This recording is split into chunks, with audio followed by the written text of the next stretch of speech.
Hey Jen and Sean, congrats on your purchase. Here's a little video to go over some features on your new Santa Fe, okay guys? So your trunk's here, your hitch is nicely installed, and if you want the bar and ball, it's just in the back cargo space here, okay? And then of course your cargo space back here, and your seats are 60-40 split. They go lounge back and go right down, okay? All right, let's head on in. This beauty machine. Keys are super easy. Unlocks just like a switchblade, push the button, pops right up. All right, let's get out of the wind. Sorry about that. All right, I'm gonna fire it up.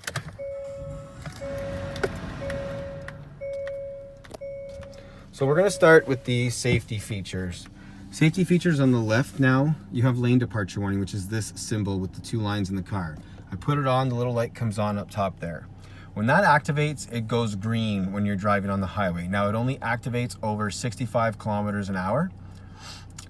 And what happens is, I'm gonna show you in your cluster, it actively keeps you in between the lines. There is different settings to it. So I go over to my user settings by the page button here. I go, the OK is the middle of this button right here. So whenever I want to go into something, I push OK. So driver assistance right up top. My smart cruise control reaction time.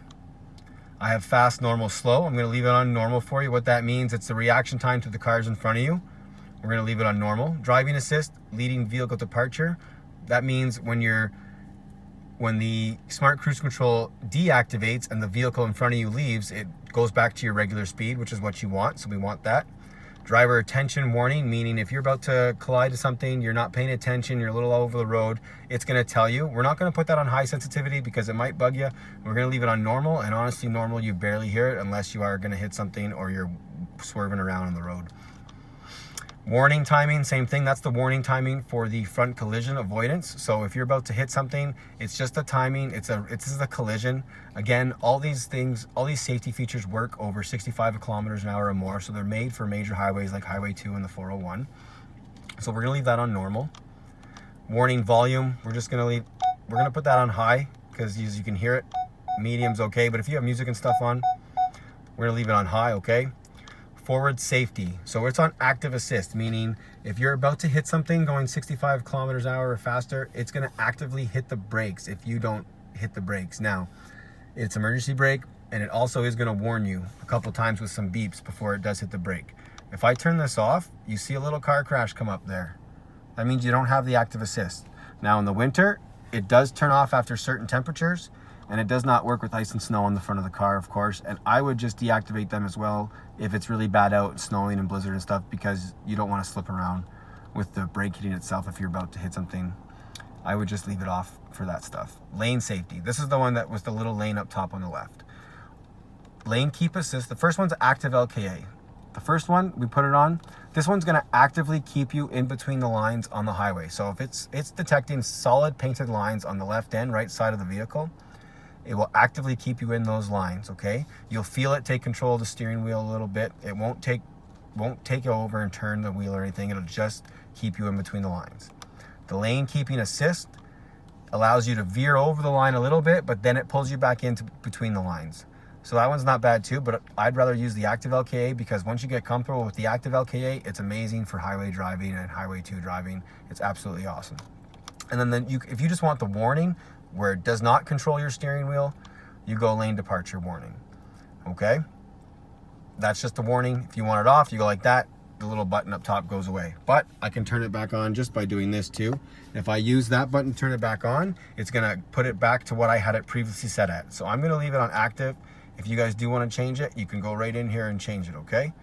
So now I'm gonna go back. That's all my new stuff that wouldn't be in the other one for safety and stuff.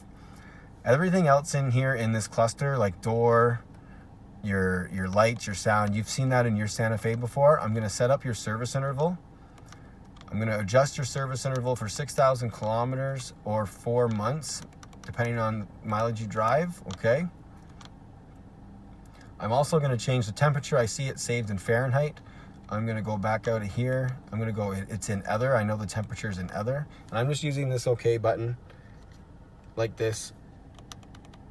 And I'll go back into temperature and I'm gonna put it onto Celsius for you. 25 degrees already today, awesome. and then I go up and go back. I don't want to reset anything, no, because it goes back to factory and it'll reset all the stuff we did. We don't want that.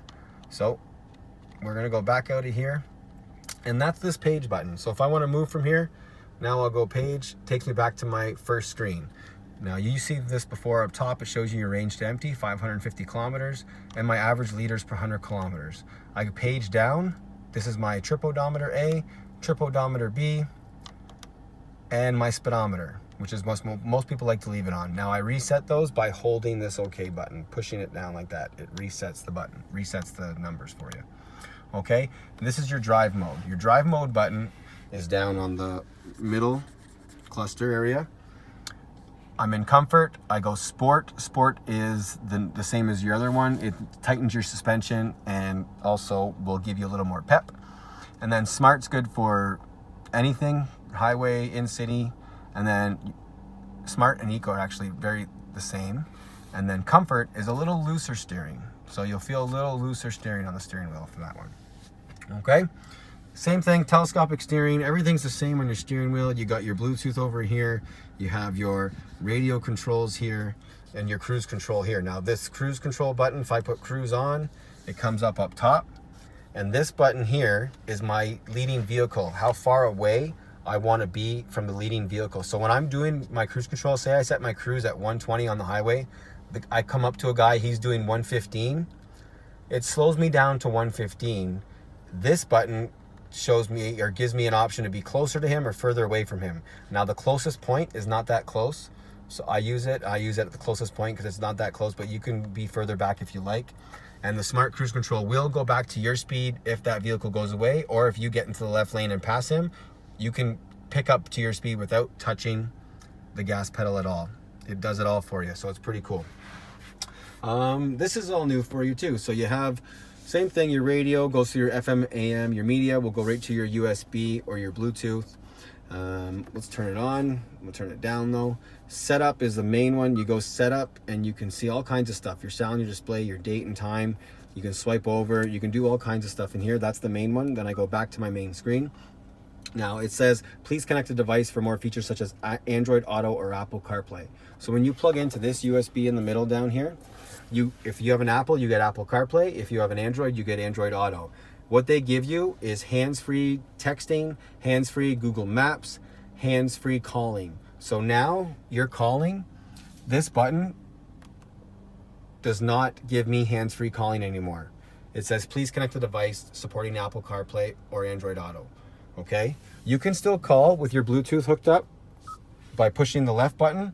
It'll bring up your call history on the screen, and then if you just talk to Sean Jen and you want to talk to him again, you can just push the left button over here, go call, and it will call the last number you talked to. But if you don't want to talk to him, you can push the call button.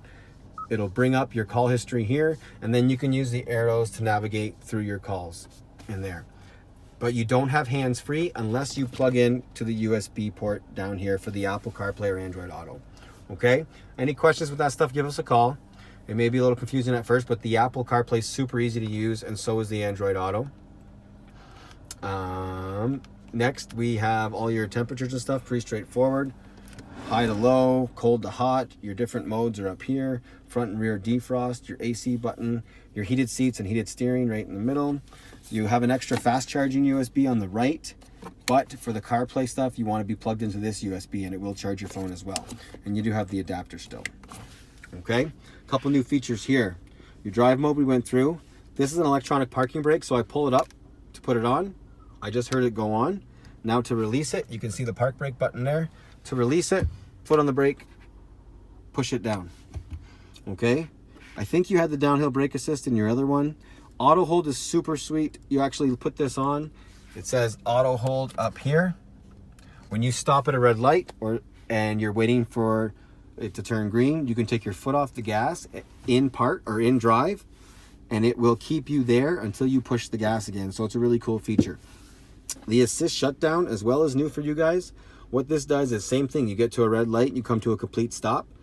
If it's warm enough outside, so obviously summer, spring, and fall are fine, but in the winter it doesn't work. But when it's warm enough, it shuts the engine down when you come to a complete stop, and then kicks back in whenever you push the gas. So it does save you fuel. A lot of people don't like it, so we give you this option here, of course. that means it's off, okay? Boom, boom, boom. All right. Pretty cool stuff. You got a little compartment over there. Your glove box has everything in there.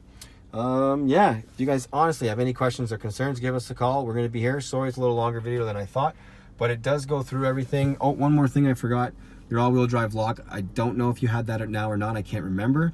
But what that does is the little green light comes on over there. That puts you in a true 4x4 at 0 kilometers an hour, meaning you come out of the house and the roads aren't done and the plow hasn't been by the driveway or anything.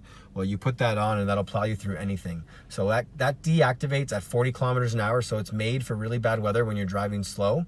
But after 40 kilometers an hour, if it's still locked, it will go to the original 4x4, which kicks in when it needs to. So don't worry about leaving it on if you want to leave it on during a bad snowy winter day, okay? Other than that, you guys are set. Any questions or concerns, give us a call. Congratulations on your purchase.